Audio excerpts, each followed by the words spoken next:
Well, this lady here, if you look at her hand, she's carrying some feathers from a peacock.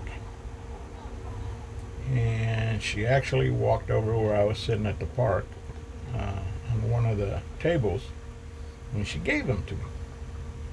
She said, "These are from the peacock. You can have these." Uh, Now, I guess I'll tell you about that story. I accidentally deleted uh, the first canals and everything else that I went through uh, on the Erie Canal. I don't know how I did it, but I accidentally did it as I was trying to edit and make the next film. So that's lost. So I lost where I tied up at, and I tied up at that little park where that lady there, she had 4 peacocks that belonged to her, and they were running around the park. And she came up to me and told me that the one that wouldn't take off when you got close to him likes potato chips. So I had to go out and to my boat, give me a bag of potato chips, come back out and feed him the potato chips. And she thanked me by giving me the feathers. Anyway, I was able to stay overnight at that park. It was a nice little park, had free electric, free water. So you're going to notice that on the Erie Canal, there's a lot of these places that are free. Okay. Now, this particular canal that I went through is pretty deep. It's not the deepest. There's one more that I'll be going through here shortly. And between coming into the Erie Canal, within a mile, I had to go through 6 locks, and all one right after the other. We went from sea level, we went up 150 feet, and they do that with the 6 locks. So they weren't very spread apart. They were pretty close to each other. So it was like you go in one lock, you went into the other one, then you go out of that one, you go right into another one. And also, the other thing is I also went through the lock that for many years was the deepest lock in the world. It was just a little bit under 40 feet, and it'll come up here early. It'll show up here in a few minutes. But that turned out to be the deepest lock in the world for a long time. What it was is somewhere in Europe they built a different lock which beat this record here by a few inches only. So it was only a few inches deeper. So it went ahead and made that one the deepest, and this became the second deepest. And then later on in China, I think they said, they built another lock which beat the other lock by a few inches. So when we're talking about this is the deepest, was the deepest lock in the world, it was only beat by inches. The other 2 locks are only deeper by inches, not by much. So it's still a very deep lock, considered, it stood the deepest for a long time. And like I said, now it's the 3rd deepest lock, and it's still pretty impressive. Most of these locks that I've been going through have swinging doors. I ran into one lock, which you'll see here shortly. It's actually what they call a guillotine door. The door is up above the lock, and it comes down like you do on a guillotine, and that's what cuts off the water from coming in or going out. It's the only one. I'm sorry, there was 2 of those. 2 of those built like that with the guillotine doors on it. Like all the rest of them have the 2 swinging doors, and one on each side. I'm not boring you with these things going up and down, so I kind of edited some of these so that we can go ahead and move on, coming in and out of the locks. But as a total, I had to go through 35 locks. And at one time there was up to 82 locks on the Erie Canal. And what they've done is they've eliminated some of these canals so that the water just flows from one canal to the other, to the next canal. They just tore down some locks. They still have, wherever there was a lock, what they did do though is they put what they call floodgates, and it helps control the water. They lower these floodgates just like you would on a guillotine. They lower the floodgates down into the river, and that stops the river from going over. And I guess it's for flood control, depending on, you know, how much rain and stuff is coming in, or if they got too much water or too little water coming in. They can control how much water is in any particular area by bringing down what they call these guillotine gates. And you see them all along the canal. There's tons of them. And I think what it is wherever there used to be a canal, they just put one of these guillotine doors to control the water. Most of them that I went through were open. There is one that wasn't open. I had as soon as I got close to it, I guess they had somebody stationed there, and as soon as I got close to it, it started to open without me even calling it in. Now, when you leave these canals, you have these walls on the side of it. You can tie down to these walls. If you get to the lock and the lock is already closed for the night or for the day, some of these locks close at 5 o'clock, some of these close at 10 o'clock at night. But if you get there and the locks are closed, you can see these walls right here, and they have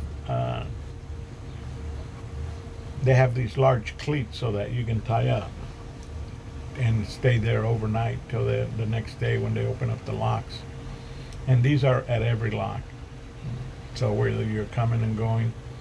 Now, some of these you can tie up, and there's a park there. The very first park that I stayed at that had the peacocks that I was telling you about, that was a very nice park. It did have porta potties. That's all it had in there was porta potties. But it had electric and it had water, and there was no charge to stay there. It was free. So that was kind of nice. And the more I kept noticing, it was like that during the whole canal. Every, let's say, third or fourth lock that you go to, there was a park, and you could stay there overnight. There were some towns also that have courtesy docks, and they're normally like downtown somewhere. The towns are small, so the towns that were right on the river, they had docks, courtesy docks there, and you could stay there for free. Now, one or two of them, if you wanted electric and water, they would charge you for that, but it was like $5 if you wanted to hook up electric and water. I don't really need electric. The only reason I would use the electric is to charge my batteries up. And because I've been running, they charged up. Here's one of the first little towns that I ran into that had this public docks here. I'll be turning around and going into the dock in just a few minutes. This was a nice little park area also. A very nice welcoming committee building there that they had. Now they did charge this. I did have to pay $10 on this one, and since I paid the $10, I figured I might as well use the electric and use the water to wash down the boat and all that other good stuff. So I figured I'd get my $10 worth. But this turned out to be a very nice marina. When I got there, there was a bunch of people there, and I was kind of wondering where all these people coming from. At first I thought, you think maybe they're welcoming me, it's a welcome party for me coming in to their town or something. But That wasn't the case. All right. What happened is that they were actually doing their senior party for 2022. So the seniors, which wasn't a whole bunch of them, so this party was for them, and they had it all nicely decorated and everything for the party, and they had tons and tons of food. Uh, I came in, and when I signed up and everything, a lady showed up and asked me, uh, if I was part of the senior class group, and I said, no, ma'am, I'm just traveling on the boat here. So she said, well, come on over and eat with us. And they had everything you could think of. I had a hamburger, I had a couple of hot dogs, uh, some chicken with macaroni and cheese, potato salad, you name it. They even had dessert, and they had fruit. They had watermelon, lemon, watermelons, melons, everything you could think of. Uh, and as you can see, it's a very nice building here. They decorated it. They redid the inside all brand new. This used to be. Here they are. They're shutting down. They're cleaning up the little park area. And the name of the place was Little Falls. Yeah, and this is pretty typical of what I was talking about that I found on the Erie Canal. A lot of these small towns want you to stop there because they know if you stop there, you'll go eat, you'll go get groceries, or you'll do your laundry. So you will spend money, they figure, if you stop there, and that's why they really don't charge you. And the state parks that are built with the locks, that's basically done because once the locks close and you're coming in, you have nowhere to stay or nowhere to drop anchor because you can't drop anchor on the canal because there's people coming up and down the canal all day long. So what they do is in these parks that they built right next to the locks, they have the walls where you tie up to, and in the parks they'll have toilets and electric and water, and it's all free. They don't charge you. So if you tie up by a state lock, it's free. Some of these small little towns, like this one here, for example, did charge me $10, but I was able to use the electric. I washed down the boat, and I got a free meal, more than a free meal. I ate pretty much, and then I had dessert afterwards. And then as they were starting to clean up, a lady came over to the boat while I was sitting there watching a movie. She came over and she said, we're getting ready to put all this food away. If you want another plate, come get one. So I went back over there and got me another plate, and we lived happily ever after. It was a very nice place, Little Falls, on the Erie Canal. Need to stop by there. It's cheap. They got beautiful bathrooms and showers. You can tell they're all brand new. They just recently decorated them and revamped them. Okay, so now we're leaving to our next journey, to our next, I guess, next lock. What I've been doing is basically traveling right at about 35 miles a day. Traveling on the Erie Canal is nice and smooth. No wind to worry about, no waves to worry about.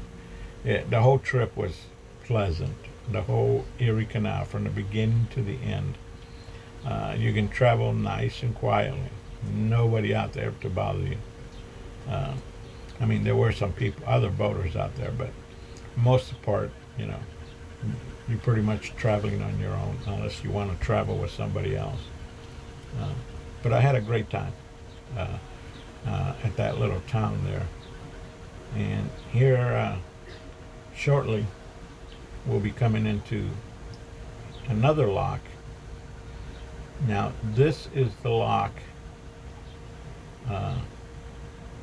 that when I came through, the guy said I had to go ahead and tie up on the port side. Well, normally you have to tie up on the opposite side of where the house, where the station is, so that they can see you. But he said, no, we need you to tie up on the port side. And basically the reason he did that is because he didn't want to walk all the way around to the other side and ask me the questions that, most of them asked me. Most of the people that are, most of these lock people, they need your registration number that's on the boat. They need to know the length of your boat, and they need to know how many passengers are on board the boat.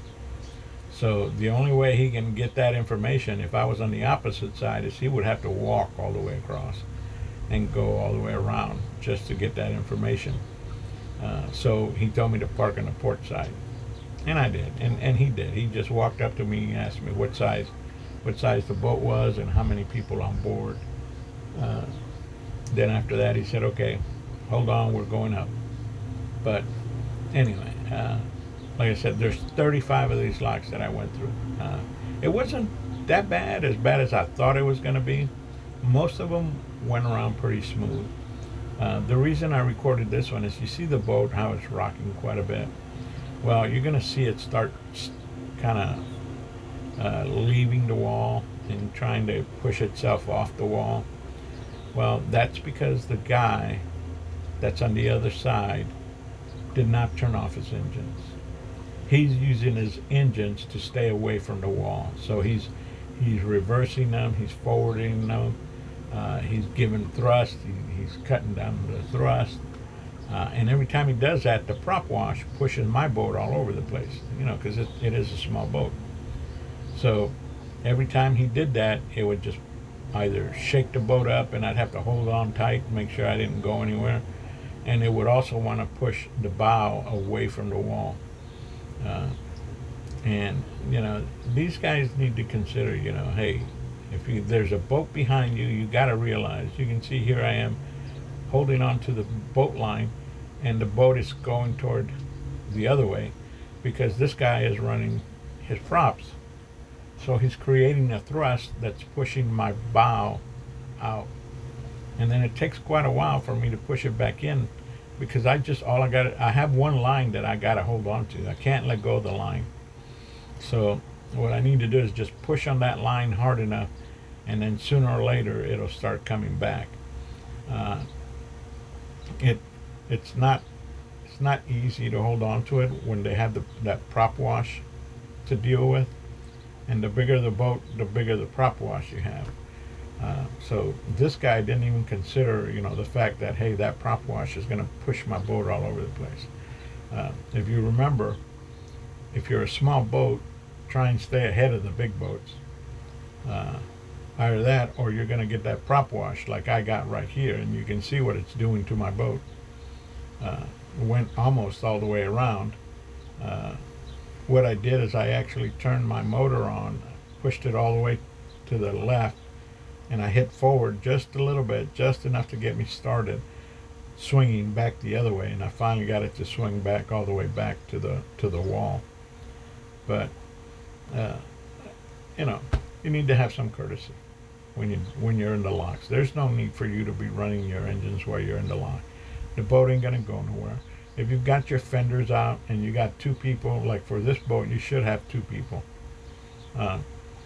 And here I am moving forward. I went ahead and moved forward a little bit, and I grabbed the next line so that I could go ahead and try and get away from this guy's prop wash again.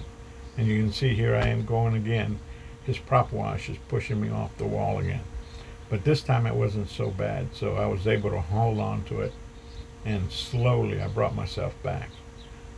But that's one of the problems you're going to run into when you're going through the canals, is the bigger boats, normally they shut their engines down. As long as you got your fenders out and you got two people, one holding onto a bow line, the other one holding onto the aft line, you'll be fine. Your boat's not going to go anywhere. It slowly rises. That's all it's going to do. But no, these guys, what they want to do is they don't want their boat or their fenders hitting the wall because it's nasty. So what do? They're working their props. They're forwarding and reversing, one forward, one left, to keep even the buoys off the wall. And that's ridiculous. You don't need to be doing that. You still have to hold on to the lines no matter what. Okay, so here we are, almost all the way up again. That's the only reason I recorded this coming into this particular lock, is because I wanted to show you what happens when you've got a smaller boat behind a bigger boat, and the bigger boat does not turn off his engines. He's there shifting back and forth, trying to keep his boat away from the wall, and it's not necessary. Not necessary to do it with the engines. As a matter of fact, I kind of got ticked and I passed him as soon as I saw the gates open. I went past him, you know. I didn't say nothing to him, but I should have probably said, you know, you should have turned off your engines. But I did. You know, I figured, well, it's already done. Not time to move on. But I did want to get ahead of him, because what I wanted to do is make sure I got to the next lock first before he did, so that I could move all the way forward and he couldn't get in front of me.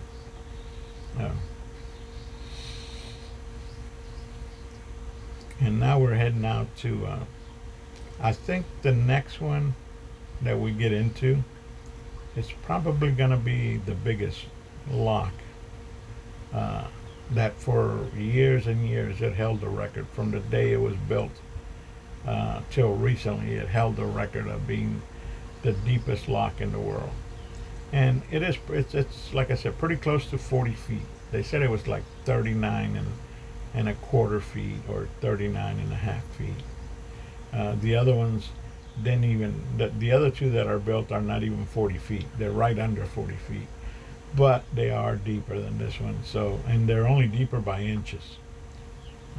So, and you can see here on the left side, you can see the park area there.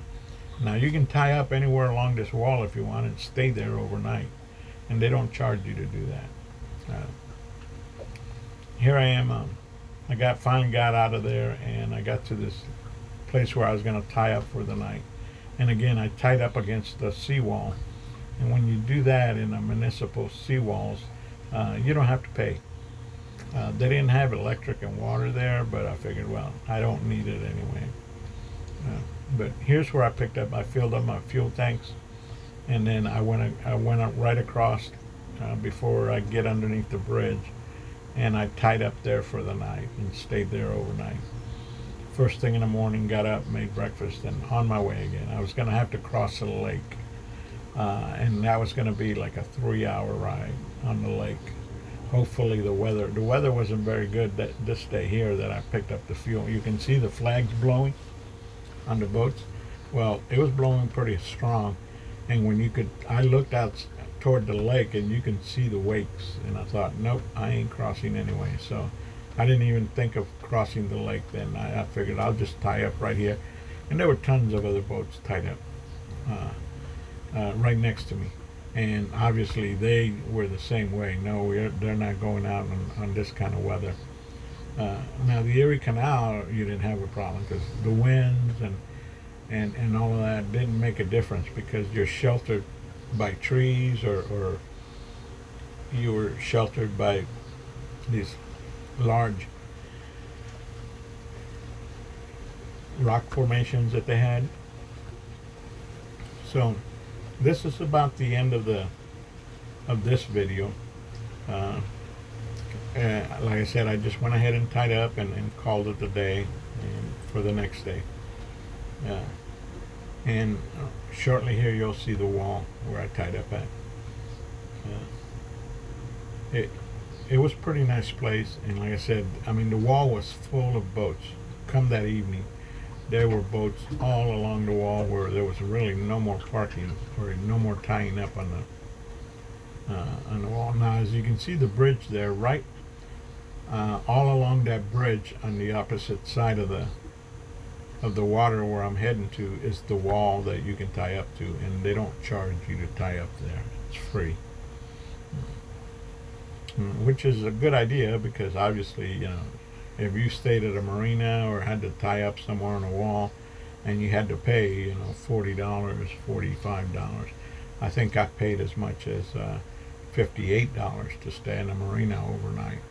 And it's ridiculous that you have to pay that kind of money, because you could, you know, a few bucks more, stay at a hotel.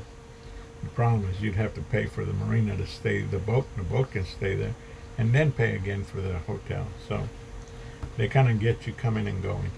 But you can see that wall right ahead, right in front of me. There's not any boats there now, but by the time the night's over, the whole thing was full of boats coming and going. Because I travel a little bit faster than most of the other boats, I kind of got here first before everybody else. You can see there was one boat right there all the way toward the front, past the bridge. You can see there's one boat tied up there. And actually there was like 4 or 5 boats already tied up there. I didn't want to tie up underneath the bridge because I figured if I do that, you're going to hear the noise of the traffic going by all night long. So I went ahead and tied up a little bit more to the further left. And that just about ends it. That's the last of it. So we'll be posting the next one shortly here.